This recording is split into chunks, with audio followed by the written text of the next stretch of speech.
নমস্কাৰ। কুমাৰ ভাস্কৰ বৰ্মা সংস্কৃত আৰু পুৰাতন অধ্যয়ন বিশ্ববিদ্যালয়ৰ অসম বিভাগৰ পৰিয়ালৰ তৰফৰ পৰা আপোনালোকক সাদৰ সম্ভাষণ জনালোঁ। আপোনালোকক জনাবলৈ পাই সুখী হৈছোঁ যে 2015 চনত প্ৰতিষ্ঠা কৰা অসমীয়া বিভাগটোৱে ইতিমধ্যে 8ম বৰ্ষ অতিক্ৰম কৰিলে। বৰ্তমান এগৰাকী সহযোগী অধ্যাপক, 3গৰাকী সহকাৰী আৰু 2গৰাকী অতিথি অধ্যাপকেৰে পাঠদান চলাই থকা বিভাগটোত 2021 বৰ্ষৰ পৰা গৱেষণা পাঠ্যক্ৰমো অন্তৰ্ভুক্ত কৰা হৈছে।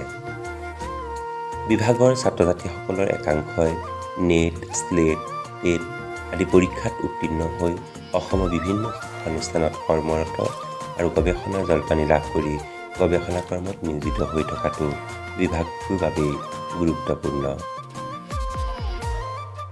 অসমীয়া বিভাগৰ উদ্যোগত ৰাষ্ট্ৰীয় পৰ্যায়ৰ আলোচনা চক্ৰ, কৰ্মশালা সুচাৰুৰূপে অনুষ্ঠিত কৰাৰ উপৰিও হৰিনাৰায়ণ দত্ত বৰুৱা স্মাৰক বক্তৃতানুষ্ঠান প্ৰতি বছৰে অনুষ্ঠিত কৰা হৈ আহিছে। ছাত্ৰ ছাত্ৰীৰ উপযোগী হোৱাকৈ বিভিন্ন বিষয়ত শৈক্ষিক বক্তৃতা অনুষ্ঠান, আভ্যন্তৰীণ মূল্যায়নৰ অংশ হিচাপে আলোচনা চক্ৰ, দলীয় আলোচনা, ক্ষেত্ৰ অধ্যয়ন আদি অনুষ্ঠিত কৰা হয়।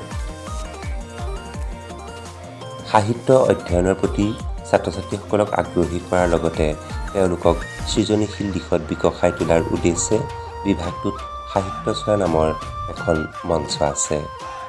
এই সাহিত্য চৰ্চাৰ উদ্যোগত ফাগুনৰে বাৰ শীৰ্ষক কবিতা, গীত, নৃত্যৰ এক মনোজ্ঞ অনুষ্ঠান অসমৰ বিশিষ্ট সাহিত্যিকসকলৰ উপস্থিতিত উদযাপন কৰা হয়। উল্লেখ্য যে অসমীয়া বিভাগে শংকৰদেৱ মাধৱদেৱৰ আৱিৰ্ভাৱ তিথি, শিল্পী দিৱস, বিষ্ণুপ্ৰসাদ ৰাভা দিৱস, অসম দিৱস, মাতৃভাষা দিৱস আদিও পালন কৰি আহিছে।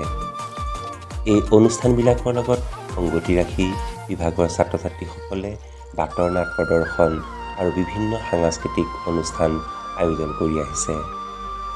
বিভাগৰ নিজা ফেচবুক পেজত বিভাগটোৰ বিভিন্ন অনুষ্ঠানৰ লগতে অসমৰ বৰেণ্য সাহিত্যিকসকলৰ বিষয়ে নিয়মীয়াকৈ তথ্য দাঙি ধৰা হয়। শিক্ষক, প্ৰাক্তন ছাত্ৰ ছাত্ৰী, প্ৰকাশক আদিৰ উদ্যোগত বিভাগত সত্যনাথ বৰা পুথিভঁৰাল এটি গঢ়ি তোলা হৈছে, য'ত বিভিন্ন গ্ৰন্থ, আলোচনী, গৱেষণা গ্ৰন্থ কণিকা আদি সংৰক্ষণ কৰা হৈছে।